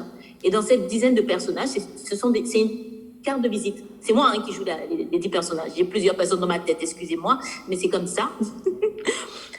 Et grâce à cette pièce de théâtre, j'ai joué une dizaine de films parce que les directeurs de théâtre, les directeurs de films, de casting, sont venus me voir au théâtre et ont pensé à moi pour jouer des films. C'est que ça. J'ai écrit ce spectacle parce que je ne me retrouvais pas dans les rôles français, je ne retrouvais pas mon Afrique vivante et tout. Donc j'ai écrit ce spectacle et ça a donné envie de faire d'autres films. Il faut savoir qu'est-ce qu'on a fait au bon Dieu. Ça ressemble un peu à ma pièce de théâtre. C'est une maman qui a 4 filles et qui épouse 4 gendres français, italiens. Et dans mon spectacle, je parle de ça. Donc, si j'ai joué tous ces films, c'est d'abord, avant tout, grâce à cette pièce de théâtre qui a été pour moi une carte de visite. Si j'ai joué tous ces films parce que je suis une passionnée, parce que je travaille beaucoup. Il faut savoir que décrocher un rôle, c'est pas évident, parce que vous êtes nombreuses en France pour le même rôle. Il faut être original, il faut être authentique. Moi, ma force, c'est que j'ai gardé mon accent. Là, je le garde pas parce qu'il faut que j'articule avec tous les réseaux sociaux. Il faut articuler un peu, voilà, un peu quoi. Et puis voilà, j'ai pu imiter plusieurs personnes, mais c'est avant tout le travail et la passion. Et il n'y a pas longtemps, j'ai fait un film où j'avais le premier rôle, il y a 2 ans, ça s'appelle La vie de château. Et je tournais à côté de Félicité Ouassi. Il faut savoir qu'en 92, j'avais 12 ans, et je regardais le film Rue Princesse de Henri Duparc. Ça se passait dans mon quartier, en Côte d'Ivoire, à San Pedro. Et cette même actrice principale jouait dans ce film. Et moi, j'étais toute petite et je voyais toute l'équipe technique qui passait avec les caméras. Vous savez, quand on est en Afrique, on ne permet même pas de traverser la rue pour aller voir le film. Et j'étais toute petite comme ça. Je disais, oh Nia, oh mon Dieu, la Gore, on dit en Côte d'Ivoire. Oh, je veux faire le métier là, je veux faire le métier. Monsieur m'a poussée. Et mais je voyais pas, mais je voyais tous ces déplacements de caméras, de chefs opérateurs, de tout ce monde. Et ma passion première, mon rêve, c'était de jouer au cinéma. Et j'ai réalisé mon rêve, parce que j'ai tourné avec cette dame, et je lui ai dit ça la dernière fois, avec des yeux pleins de larmes, et je disais, mais en fait, parce qu'on se plaint souvent, on a tendance à oublier tout ce qu'on a fait, et je disais, mais franchement, mon Dieu, il est bon, il est magique, hein, parce que j'ai réalisé mon rêve, mine de rien. J'avais oublié que j'avais fait cette prière, et je me voyais tourner ici en France, et cette fois-ci, c'est moi qui avais le rôle principal avec Félicité Ouassi, une grande actrice qui a joué Rue Princesse.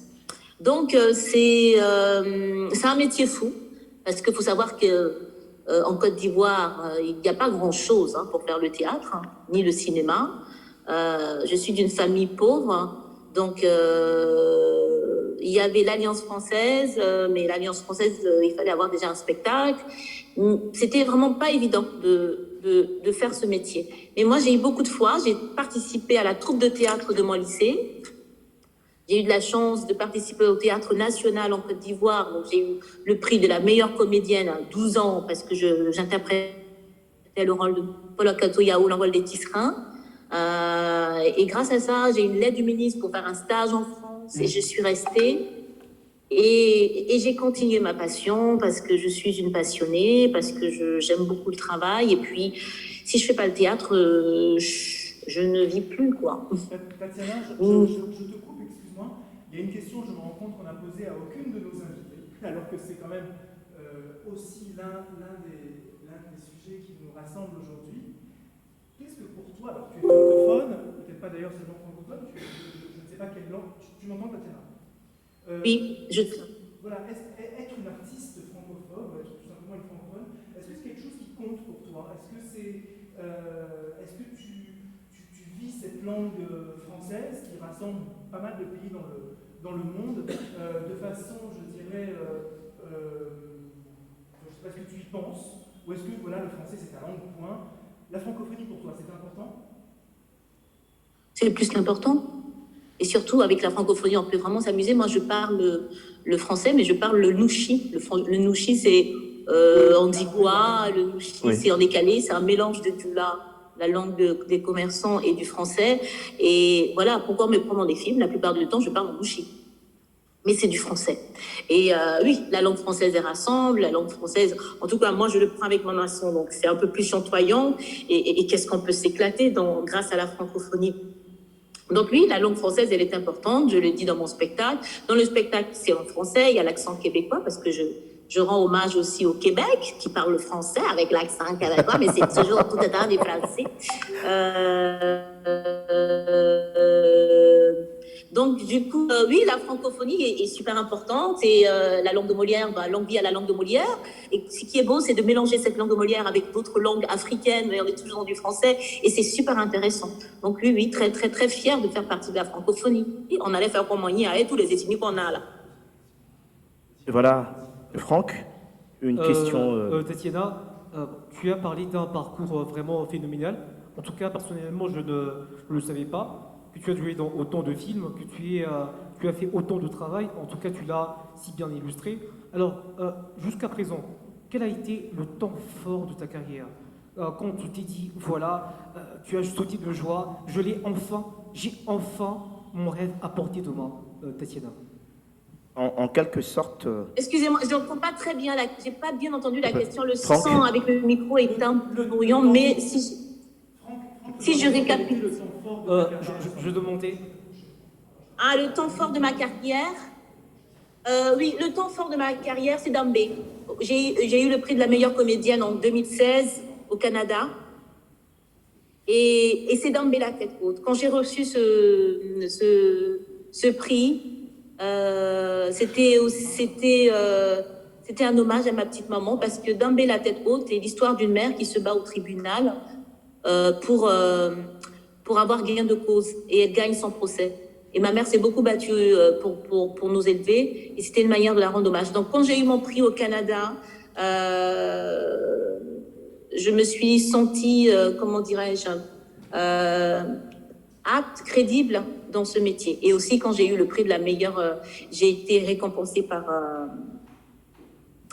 le président de la République. J'ai été décorée. Là, ça m'a fait du bien. J'ai dit, la petite botte de San Pedro, là, ça commence un peu. Voilà, c'était un temps très, très fort par rapport non seulement au jeu d'actrice, parce que c'était un tournage qui était assez difficile. Vous savez, j'interprète un peu de tout dans le personnage, mais surtout tous les âges. On a la chance d'avoir des visages africains, on vieillit jamais, là. Et j'interprétais une maman très âgée et à chaque fois j'étais vraiment triste, j'étais obligée de puiser le côté sombre, le côté angoissé que j'ai au fond de moi.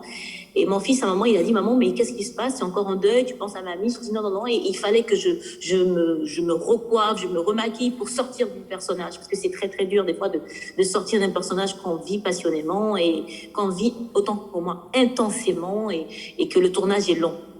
Donc mes plus grands temps forts, c'est le film Dambé la tête haute, où j'ai eu ce prix au bout de plusieurs semaines de travail et surtout dans une langue étrangère qui était le bambara, qui n'est pas ma langue de naissance.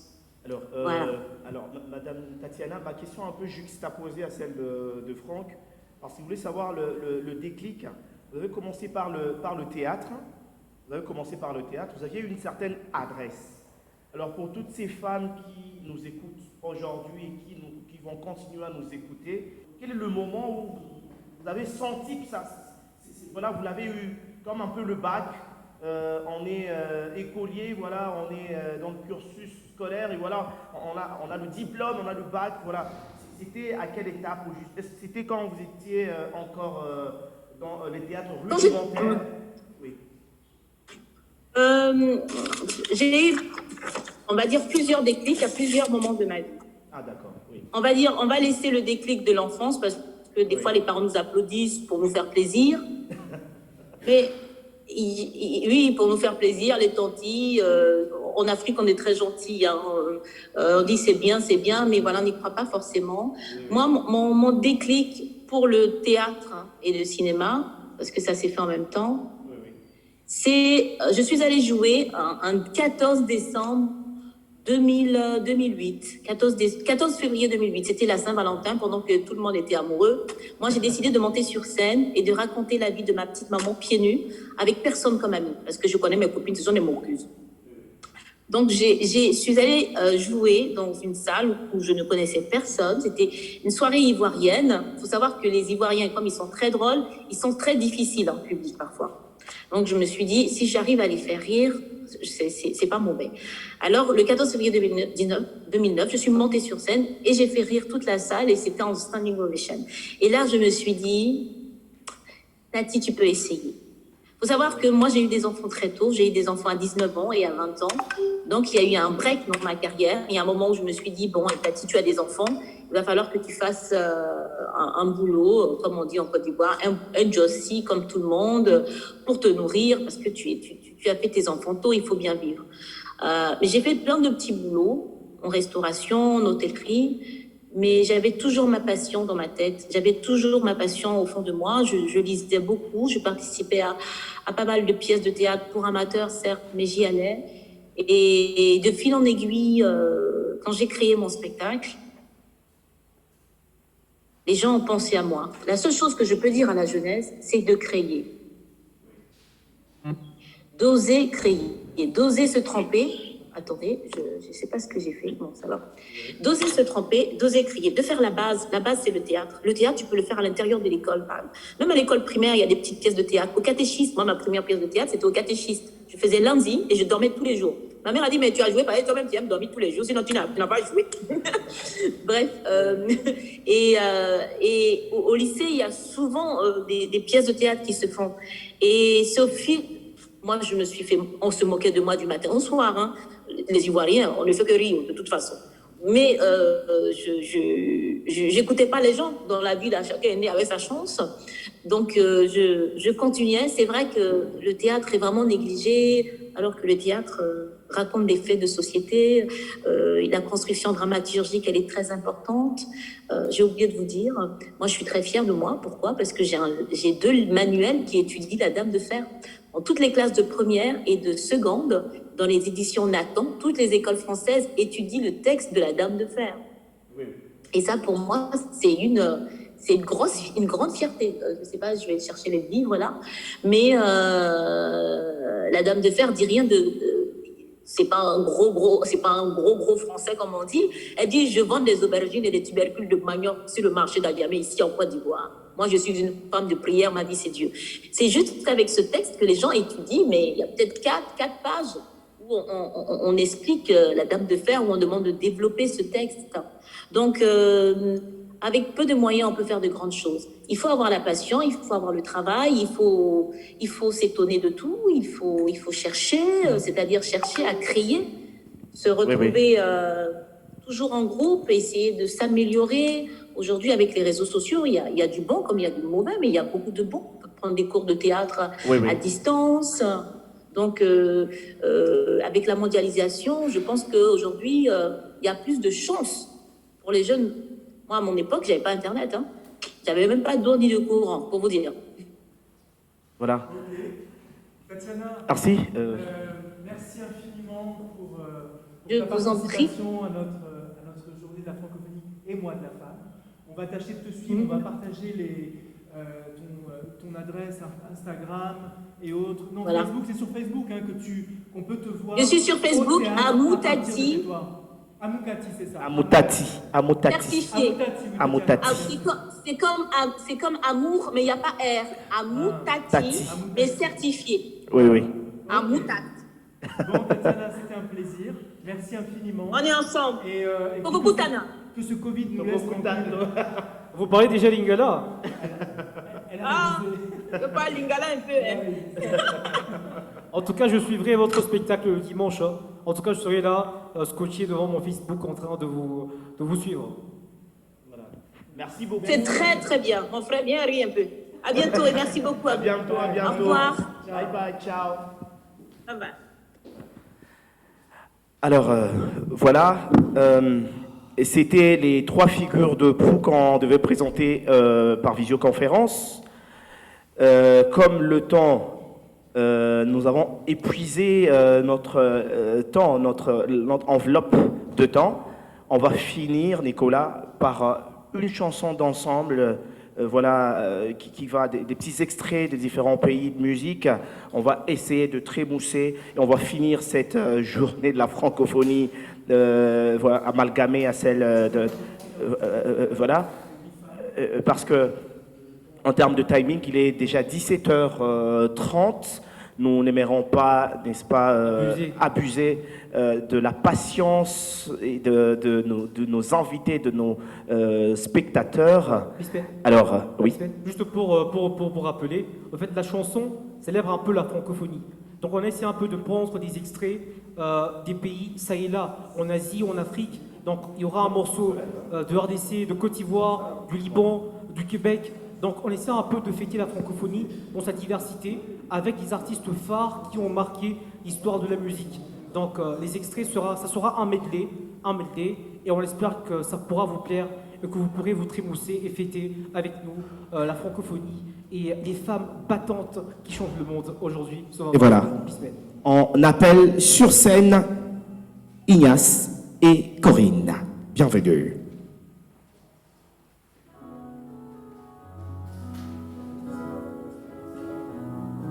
Alors, comme l'a dit Franck, c'est la francophonie. Et la francophonie compte combien des pays déjà, Franck? Le monde francophone?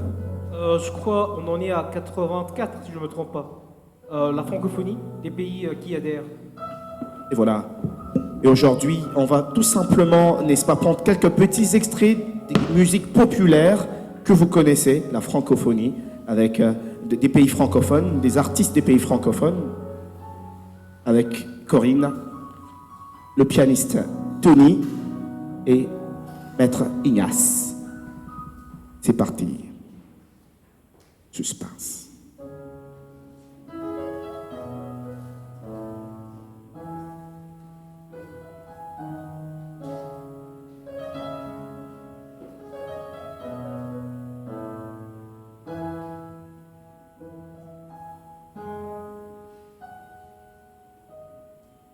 Ce matin s'annonce bien, les oiseaux chantent bien que tu sois parti.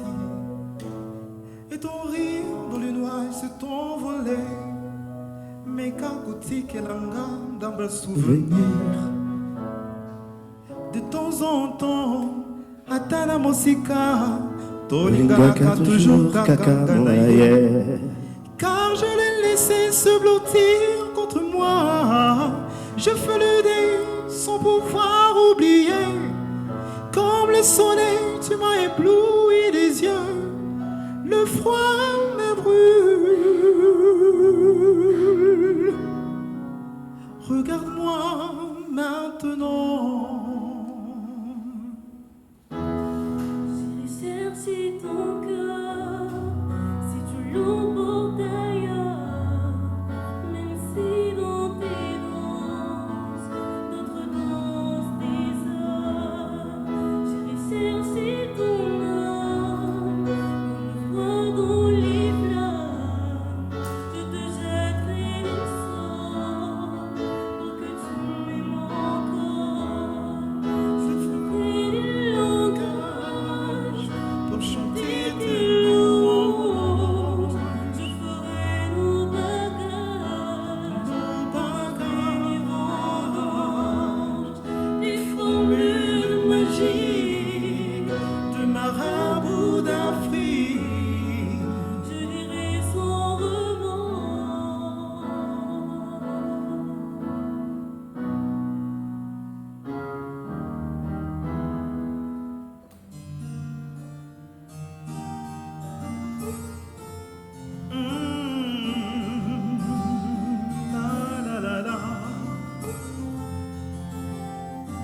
Comme si je n'existais pas.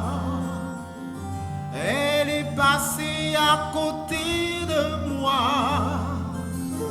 sans un regard, rien de sabbat. J'ai dit, Aïcha, prends tout est pour toi. Oh, Aïcha, Aïcha, écoute-moi.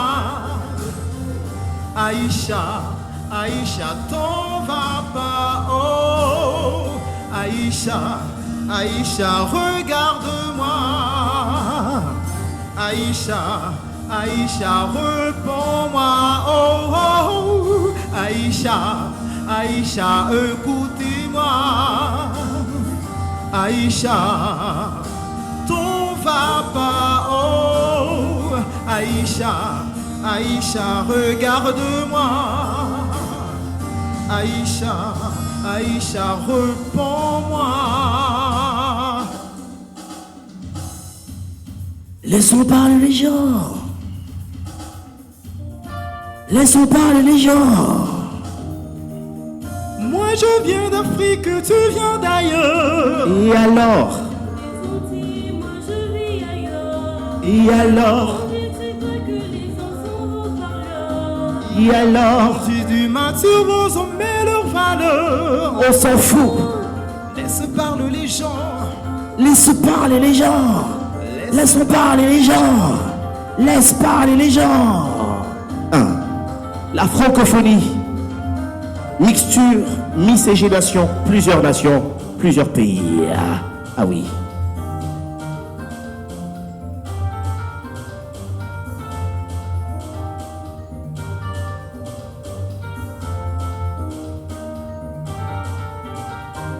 Merci, à Salfo, hein. C'est dans ma galère que la grande tout m'a quitté. Oh. On dit premier gaou n'est pas gaou. Deuxième gaou qui est nyatao. On dit premier gaou n'est pas gaou. Deuxième gaou qui est nyatao. Je suis de retour, je t'appartiens. Prends-moi cadeau, fais-moi ce que tu veux. On dit premier gaou, ne pas gaou, ah. C'est deuxième gaou qui est niatao. On dit premier gaou, ne pas gaou, ah. Deuxième gaou qui est niatao.